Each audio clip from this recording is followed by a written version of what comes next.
seated chest press. So for this, the only thing we have to look for is the seat height. So it should be in such, the seat height should be in such a way that when he grips the handle, his shoulder should be above his elbow and wrist. His elbow and wrist is in the line of his chest, not above it or not below it. It's in the line of his chest. And also, before he performs the exercise, he has to depress his shoulder and retract his shoulder. So that should be the starting. From there, he'll push.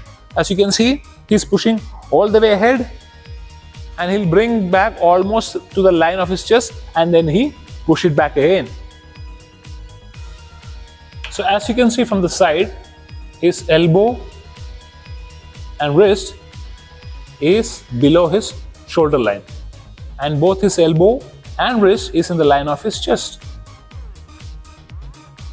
See how far he takes it back. Almost to the line of the chest. From there he's pushing it back.